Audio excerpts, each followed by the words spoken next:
You guys have been asking for weeks, and I am finally delivering. We're checking out the all-new 2026 Honda Passport TrailSport Elite.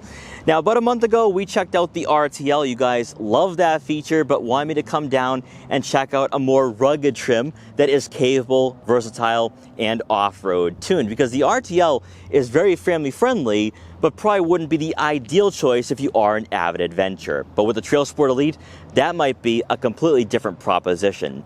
In today's video, we're going to check out what the Elite has to offer. We're going to check out the exterior, the interior, take it out for a quick test drive, and see why. If you're looking at buying a rugged crossover in 2025, you want the all-terrain tires, you want the ground clearance, you want an SUV that is rugged and capable while also still being daily drivable, then maybe taking a look at the 2026 Honda Passport TrailSport Elite might be a great decision.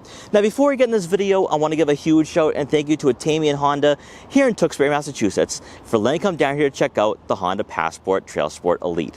Their link will be in the description below, so you can check out their extensive Honda inventory. So as always, let's begin with that pricing. For 2026 with the Honda Passport TrailSport Elite, you're looking at a starting cost of just under $52,500. Now, this will be the top trim for 2026, but there are some optional packages and equipment that you can go with for this model, giving you a lower profile appearance and possibly even a sportier appearance. But at $52,500, this is a very well-equipped model, and I don't think it's necessary to go with the add-ons, but that's up to you to decide.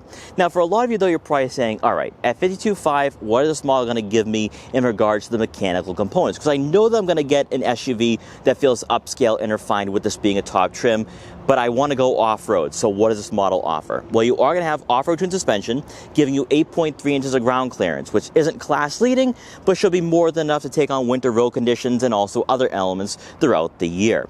Matching that will be all-terrain tires. We'll talk about this in a minute with the all-terrain tires because they might affect ride quality and road noise.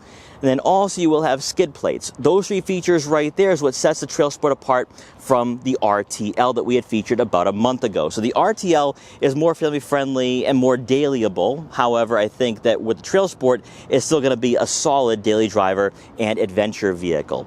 In regards to the aesthetics for the TrailSport Elite, you are going to have full LED headlights and LED fog lights. Now, the fog lights are only available on TrailSport trims, not available on the RTL. Keep that in mind. Also, by going with the TrailSport, you will have amber daytime running lights, which look really nice and classy on this model, and kind of with the orange exterior paint color makes it look rather sinister. So the amber daytime running lights are a bit trendy and new to this segment, but I think it looks really great over that RTL. Also, like we saw with the RTL, you have active grille shutters to help you cool that engine off when you are on the highway. For the lower portion of the front bumper, you're going to notice those tow hook mounts. That way, if you're out on the trails and a friend gets stuck in the mud or dirt, you can pull them out. Also, you will have some contrasting accents here, which should be able to handle the dirt and debris that you'll be experiencing when you do go off-road, or maybe you're just traveling during the winter. Then as you make your way over to the side profile, you will have 18-inch alloy wheels wrapped in all-terrain tires. Now, I know what you're going to be saying here.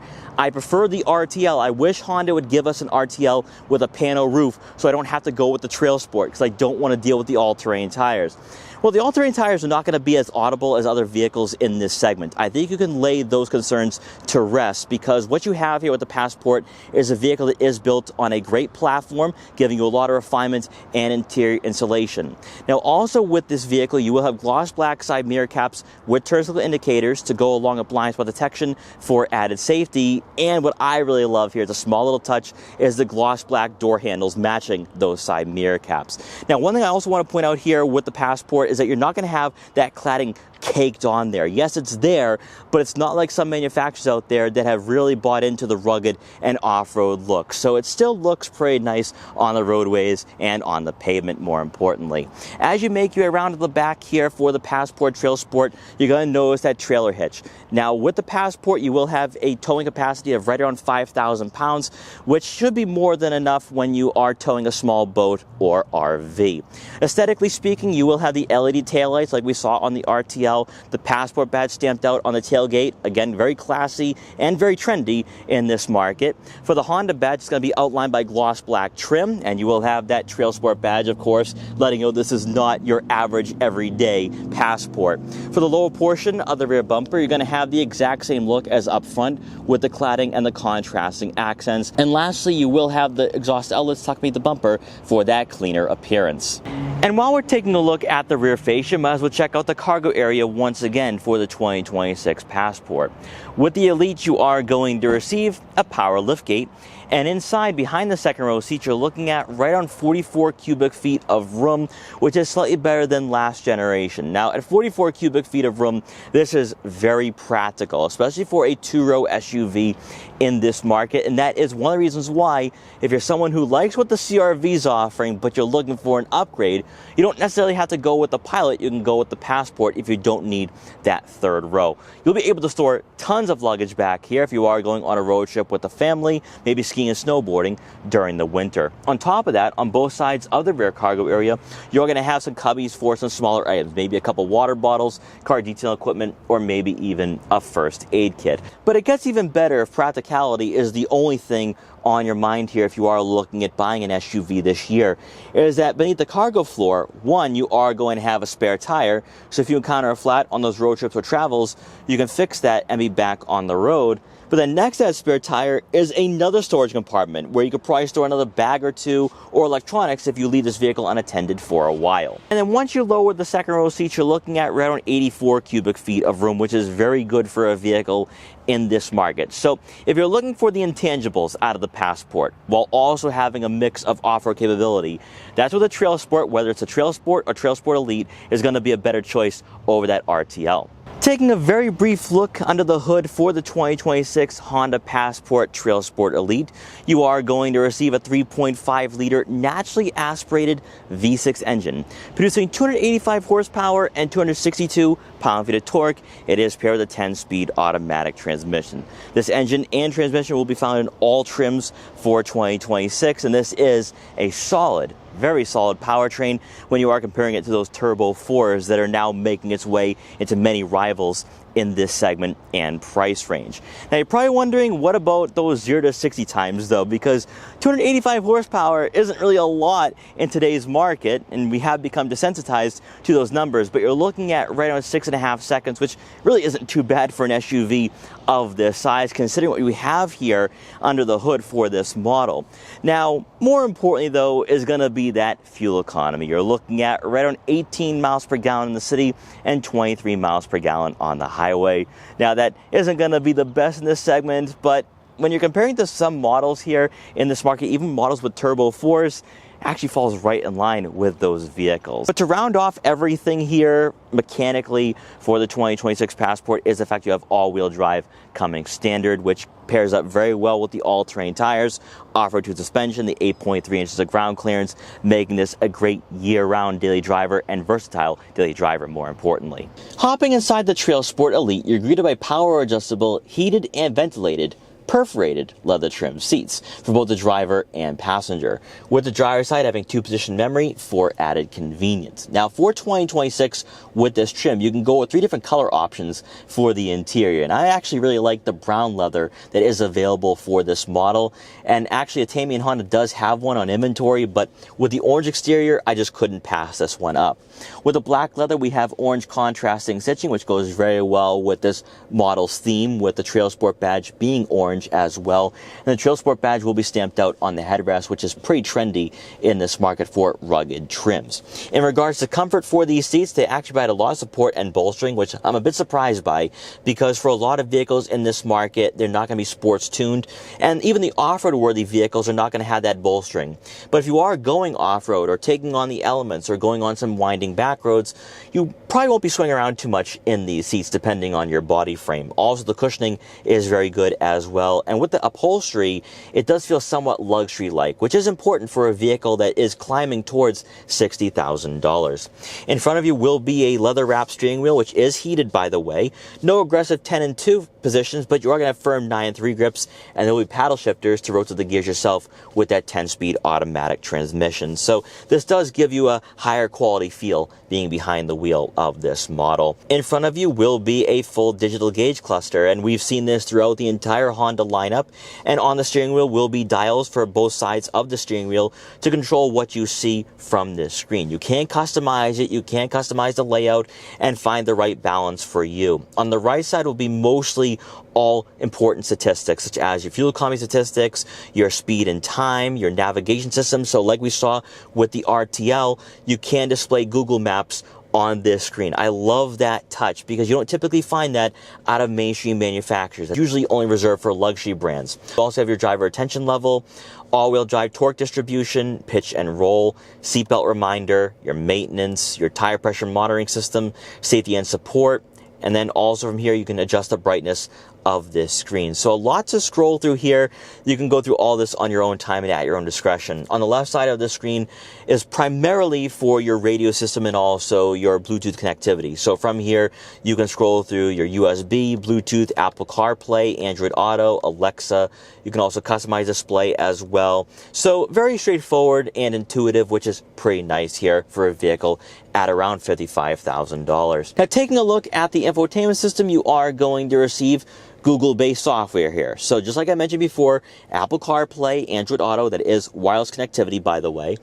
But on top of that, you will have Google Maps, Google Play Store, and Google Assistant, just like we saw with the RTL. I personally think that Android-based software heightens the user experience and doesn't take away anything from the quality of these head units, because really what we're doing here with the Google-based software, it's building off of what you had last generation and also for older models in the Honda product line. So from here on the home screen, you have all your widgets here in place for the Google Maps, for the phone, FM, Google Play Store, also vehicle settings, trip computer, general settings. So everything you experience for the Pilot and then even the new CR-V and Civic, this is going to be experienced on the Passport as well. To the left side of the screen will be quick access icons, which will get you to different menus efficiently. You can also add new icons as well from here. So you will have your home screen, your back button, Google Assistant, Google Maps, then of course Apple CarPlay. On the right side of the screen, you will have the ability to scroll through another information set here for your onboard compass, also your date and time, and your fuel range. So you don't have to look over to the digital gauge cluster if you don't want to. Also, one thing I do want to point out here with the TrailSport Elite is that you will have the Bose audio system. So this will amplify the audio of your favorite music and might be worth upgrading over the regular TrailSport for 2026. Placing the TrailSport in reverse, you are going to receive a multi-angle rear backup camera with trajectory, also 180-degree view as well, giving you a lot more visibility when you're backing out of tight spots in a garage. But probably more importantly is your 360-degree top view camera, giving you a bird's eye view of your model and helping out with that visibility, because this model is rather big and large. So I think a lot of you are definitely going to like that for sure, and it just helps out with the safety for the Passport for 2026. Continuing on towards the center console, you will find your row of buttons and dials for your 3-zone climate control, heated and ventilated front seats, fan speed, fan direction, AC, front and rear defroster. So you are still going to have a tactile and analog experience with the TrailSport here, which I know a lot of people are begging for from other manufacturers, and at least Honda is still giving you that here for 2026 and for this new generation. Beneath that will be 2 USB-C inputs and a 12-volt outlet. Also, you will find a cubby for a wallet or two. Also, you will have a wireless phone charging pad matching up with your wireless phone connectivity. For the center console itself, you will have your gear selector here, as always. Nothing new here for 2026 compared to last generation. However, you will have a drive mode selector here. Now, with the TrailSport, you have more drive modes compared to an RTL. So you have Sport, Normal, Eco, Snow, Trail, Sand, and Tow. So obviously with the TrailSport, it's supposed to be a bit more versatile, rugged, and capable, and you're going to have that here when you are taking on those elements, or maybe you're towing something here with the Passport. And while we're discussing drive modes, let's talk about trail mode for a minute, because this is actually really important for the TrailSport Elite and why you might want to go with this particular trim over the others for 2026. So when you are placed in this particular drive mode, this activates a second generation Trail Watch Cam. So on top of this, you're going to have a front-facing camera with trajectory along with the top view camera. But it does get even better than that because you will have camera systems that focus on your front tire. So a lot more capability here and gives you some reassurance when you are going off-road. That's why by going with the TrailSport Elite, you're going to have the confidence to take on those elements, and this is one way to do that. So you got to remember too is that with the Passport for 2026, this is the most rugged and capable Honda ever made, and this is one way that Honda can reassure you that this model can take on those elements. Next, that will be your auto start stop, also your hill descent control, electronic parking brake, auto vehicle hold.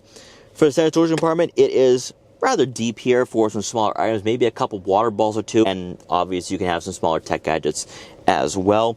And then to round out the front seating area, above is a panoramic moonroof, which brings in a lot of natural light to the interior. Now for the second row, there's really only a few things I want to discuss here that I want to focus on and just dive right into, and that is the features that you only get on the Elite compared to the RTL we had featured last month. And a lot of the things that we do experience for the second row do carry over throughout all trims, but the Elite takes things one step further. One being the fact we have 3-zone climate control that we can actually control from the second row. So for all Passports, you do get 3-zone climate control, but I was perplexed with the RTL that we didn't have buttons or dials to adjust that temperature. Well, we have that here for the TrailSport Elite. On top of that, we do have heated outboard seats as well, so everyone is going to be very comfortable throughout the year in this model. On top of that, we have the perforated leather trim seats, again, giving us a lot of comfort and also some bolstering and support as well. So if you're looking for that family-friendly experience and also you want a vehicle that feels upscale and somewhat luxurious, this would be the way to go. And then two, you do get sunshades to block out the haters and also block out that sunlight when you're on your laptops, your smartphones, or tablets. So I think this is actually a bit more family friendly than that RTL. It also makes you more considerate of those passengers in the second row compared to the base trim for 2026. Now also in regards to the interior dimensions, everything carries over from that RTL. So 41 inches of legroom, which is very good in this market. And I don't think taller passengers will be feeling cramped or claustrophobic at all. For one, you have a lot of headroom even with the panoramic moonroof. And also, depending on how tall the person is in front of you, you're not going to be feeling cramped legroom wise. Better yet though, this vehicle is a true 5-passenger vehicle because there is no aggressive center hump. There's plenty of legroom, plenty of shoulder room and elbow room, so you can easily accommodate 3 average sized adults in the back of the Passport. Now also for the TrailSport, you will have the ability to adjust fan speed and fan direction. You have 2 USB-C inputs and a 2-pronged outlet. And then rounding out the second row seating area, you do get a center armrest with 2 cup holders. To pretty much reiterate what I had to say about the Passport with the RTL, with the TrailSport, this SUV feels more body on frame thanks to the off-road tuned suspension and also the all-terrain tires. Now the first thing you're going to want to know here is, do the all-terrain tires change up the driving experience? Is there more road noise? Is there some harshness to the ride quality? Interestingly enough, there isn't. You know, I was thinking that with the all-terrain tires that maybe that's a takeaway from this model, because I always get comments where it's like, I don't want the all-terrain tires, I want my all-seasons, I want a softer ride quality. The all-terrains, you don't even feel them. This is pretty much like the RTL. The difference that I do notice here though is I feel as though with the TrailSport, I'm sitting a bit higher up off the ground than with the RTL. Even though ground clearance doesn't change much, this just feels a bit more rugged than it did before with the RTL, and that's probably because of that off-road tuned suspension. Obviously, with this vehicle being a bit more rugged and off-road tuned, you feel the bumps and imperfections a lot more. So that would be the one takeaway. If you want a Passport, if you like what the RTL is offering, probably lean in that direction. But if you're someone who is going to be going off-road, taking on some different types of terrain, I think that's where the TrailSport makes a lot of sense. Now the big difference here compared to say a Chevrolet Traverse that I recently featured with the Z71 package is that this V6 is so much better than a lot of Turbo 4s. Like I mentioned before with that Traverse, it felt as though that the Turbo 4 was gasping for air despite the fact that it had over 320 horsepower. With the V6, with it being naturally aspirated and also with it only having about 285 horsepower only, This feels like a really good vehicle, and it's also relatively quick too, at right around 6.5 seconds. So it's not going to be a slow or lethargic SUV, and it feels like it can get out of its own way.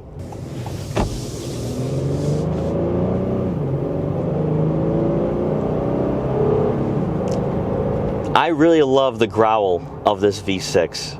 It's so satisfying compared to a Turbo 4. And you know, Honda is one of the last manufacturers in this market to give you a naturally aspirated V6. That alone makes the TrailSport or just the Passport or Pilot in general worth considering, even though fuel economy isn't the best, but a lot of Turbo 4s are gas guzzlers too in this segment. I love the leather wrap steering wheel too. It gives you some quality here, and then also just the way it's shaped gives you a lot of confidence when you are in the corners. So as we're getting on the highway here, let's place it into sport mode. One thing I am taking note of for this portion of the test drive is the fact we have acoustic glass. And so far I've noticed that during this test drive, the interior insulation is pretty good.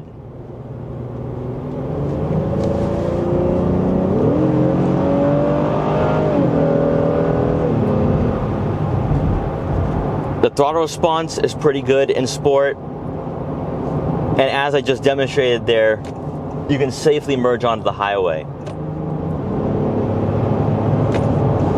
This 10-speed automatic transmission shifts very smoothly, but when you're on throttle, it's very aggressive.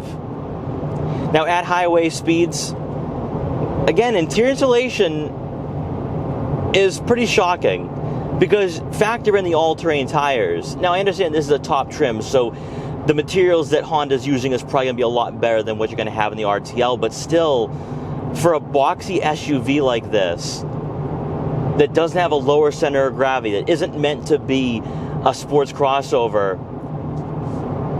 you're not hearing a lot of that outside world. I think I'm hearing more wind noise than anything else.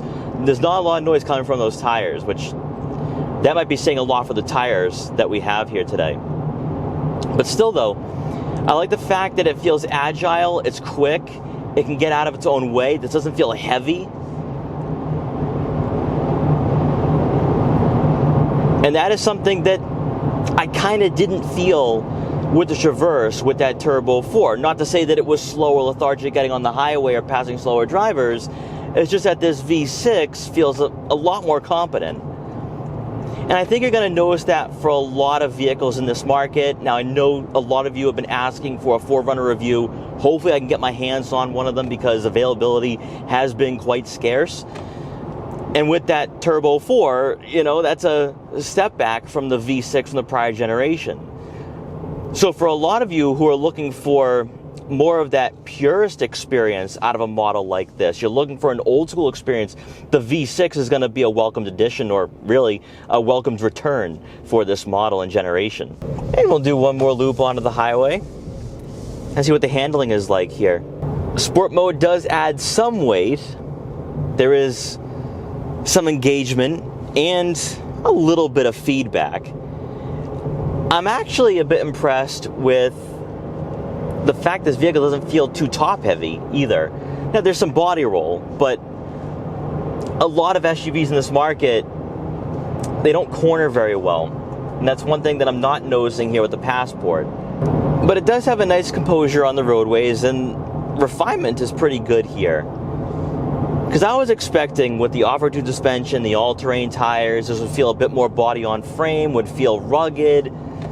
And maybe that would be a drawback for a lot of you looking for a family-friendly SUV like this, because it is very spacious and practical. That just isn't the case here. I think if you are someone looking for that capability, maybe you don't constantly go off-road, maybe you're just doing a couple trips here and there throughout the year, you can live with this on a daily basis. You don't have to throw on all seasons. Entering the corners one more time here. And it really hugs the road for what it is, with 8.3 inches of ground clearance, no sports tuned suspension. It handles really well. So all in all, after this very quick test drive with the TrailSport Elite, is this the way to go? in the Passport lineup, because I think the RTL is a great value under $50,000. No off-road suspension, no all-terrain tires, so it's going to be a bit more family-friendly, comfortable, maybe a little quieter. But after this test drive, after spending a few hours with this model, this actually is a great choice from the standpoint that you're receiving a lot of creature comforts and amenities, where you have heated and ventilated perforated leather seats, a full digital gauge cluster, nice infotainment system, heated leather wrapped steering wheel, panoramic moonroof. I mean, the list just goes on, and you're not sacrificing the comfort either. You're not sacrificing the daily driving aspects and qualities that you would be looking for out of a larger two-row crossover such as this. And if you're someone who is looking for an SUV that feels refined, high quality, that is very well equipped, that's where the Passport TrailSport Elite makes a lot of sense and could be the best choice for the Passport for 2026. So guys, I hope you enjoyed this quick review for the 2026 Honda Passport TrailSport Elite. If you did, please like, comment, share, and subscribe for more, and I will see you guys next time.